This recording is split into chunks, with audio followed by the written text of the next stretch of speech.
Assalamualaikum warahmatullahi wabarakatuh. Berjumpa kembali di channel Ardiko Ramos. Informasi pada video pertama malam hari ini terkait dengan info reformulasi PTA Teknis 2022 serta untuk informasi P3K Tenaga Kesehatan 2023 maupun untuk teman-teman P3K Teknis 2023, termasuk untuk teman-teman yang saat ini masih melamar maupun yang sudah resum, ataupun untuk teman-teman juga yang isi DRH dan menunggu pasca sanggah. Berikut untuk ulasan lengkapnya. Seperti di judul, ada beberapa yang belum saya sebutkan di awal tadi ya sahabat-sahabat, terkait dengan NIP3K reformulasi P3K Teknis. Yang terbaru dari sahabatku user Ju 1 ya, ini kode ya. Bang, jadwal pengumuman penetapan NIP3K Teknis reformulasi apakah mundur? Yang pasti mundur ya bos.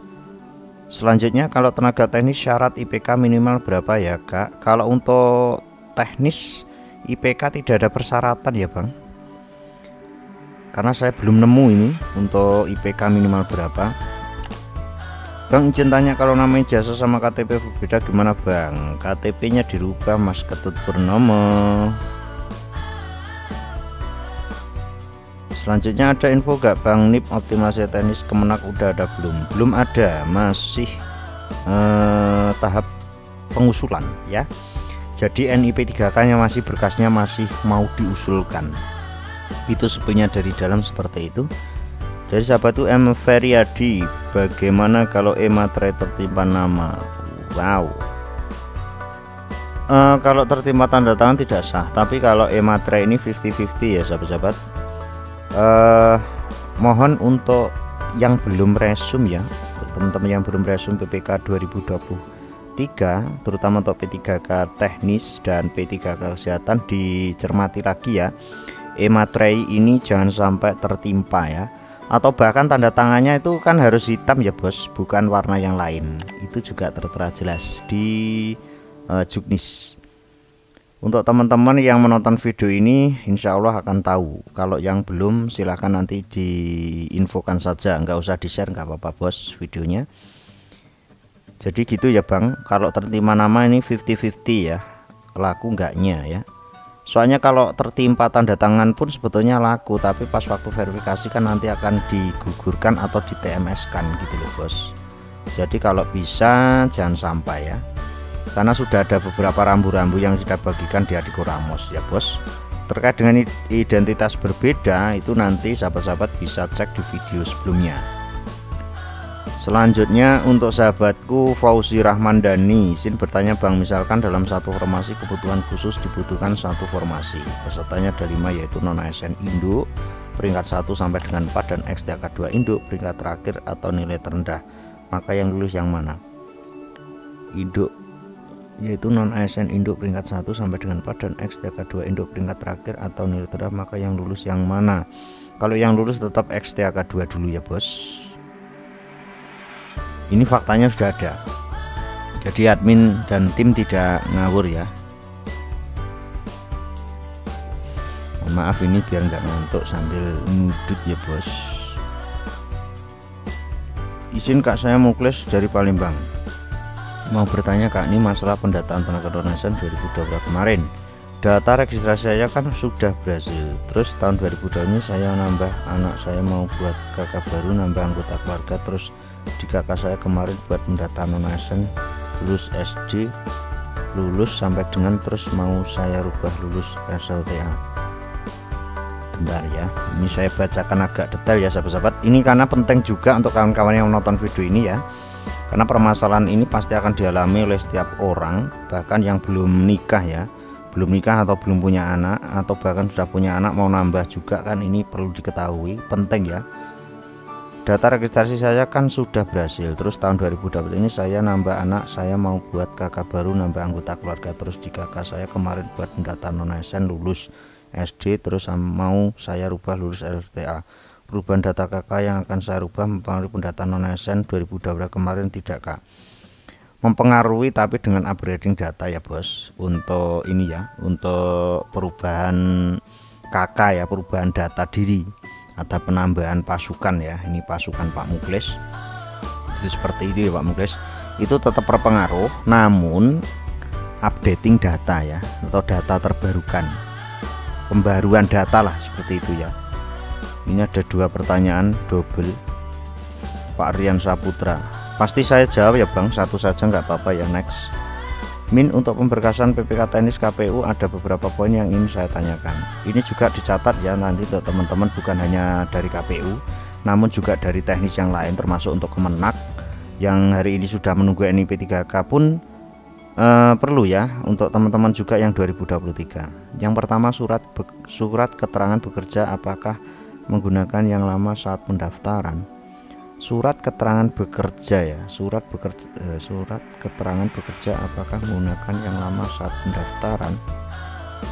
Kalau saya sendiri Bang Rian itu menggunakan yang baru, soalnya ada tanggalnya tertera di bawah itu kan ada. Yang kedua, surat lamaran dan surat penyertaan poin apakah menggunakan materai fisik atau e-materai. Saya sarankan memakai e-materai. Oh ya, terkait dengan e-materai itu nanti tadi malam saya direquest oleh teman-teman, mungkin juga menonton video ini ya. Insya Allah nanti video kedua kita akan mengobok-obok terkait dengan e-materai. Ini penting sekali bagi kawan-kawan yang mau isi DRH maupun yang pemberkasan maupun yang daftar PPK 2023, khususnya untuk teman-teman nakes dan teknis ya. Jadi nanti mohon dicermati untuk video kedua. Kalau mau di share monggo, yang mau memberbagikan manfaatnya ya. Terutama nanti judulnya saya kasih judul untuk video kedua insya Allah terkait dengan asli enggak e-materai kalian, terus bagaimana cara ngeceknya dan bagaimana urut-urutannya nanti untuk beli dan sebagainya yang paling mudah, cepat dan insya Allah valid. Sebaiknya mengurus surat keterangan sehat jasmani, rohani dan nafsa setelah masa pemberkasan atau boleh dibuat sekarang masih masa sanggah. Mohon penjelasannya. Terima kasih. Semoga Bang Adi Ramos dan tim sehat dan sukses selalu. Terima kasih Bos. Untuk jawaban ketiga ini ya sahabat-sahabat, untuk teman-teman yang ketiga, teman-teman ini yang perlu dicatat. Ini bahkan teman-teman yang daftar PPK 2023 untuk teknis ya, ataupun yang sampai hari ini masih menunggu ya. Ini penting. Ini perlu dicatat ya sahabat-sahabat. Ini saya ngomongnya agak pelan, mohon maaf. Surat keterangan sehat jasmani, rohani dan nafsa. Catatan yang pertama adalah tidak murah.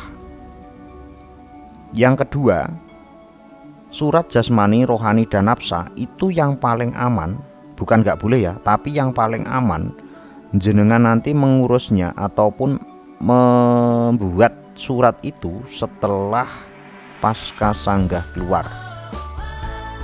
Jadi setelah pasca sanggah keluar, ataupun nanti setelah ada tombol isi DRA baru jenengan buat. Misalkan kok isi DRA hari ini tanggal 3 misal ini, misalkan isi DRA muncul di tombol SSCSN jenengan 2021 muncul hari ini, itu muncul, maka jenengan membuatnya itu besok, jadi tanggalnya paling enggak tanggal 4 misalkan seperti itu ya sahabat-sahabat, dan itu menyesuaikan. Dan mohon dicermati untuk hal ini ya sahabat-sahabat, juga bisa membuat TMS jenengan atau BTL itu bisa dicek penetapan NIP 3K yang sudah saya upload beberapa bulan yang lalu. Kenapa ada yang BTL? Itu karena tanggal tidak sesuai, ada apa tanggalnya tidak sesuai, tahunnya ada yang salah, dan untuk inputnya di daerah juga ada yang kurang pas. Jadi mohon nanti kalau pengen lancar dan insya Allah aman, cek dulu apa saja yang harus dipersiapkan, rambu-rambunya bagaimana, itu di Adi Ramos insya Allah sudah lengkap terkait dengan isi DRH. Kenapa kita bagikan? Karena hal ini sangat penting sekali. Tapi kalau yang nggak percaya ya silahkan ya, resiko kan tanggung sendiri. Jadi intinya kami hanya membantu agar jenengan-jenengan bisa lulus dengan lancar dan sampai gajian. Dan untuk yang masuk kandang macan kita cek, alhamdulillah tidak ada. Berarti untuk informasi kali ini seperti itu ya sahabat-sahabat. Next video kita akan mengobok-obok terkait dengan e-materai. Insya Allah kita akan mengambil judul asli enggak e-materai kalian.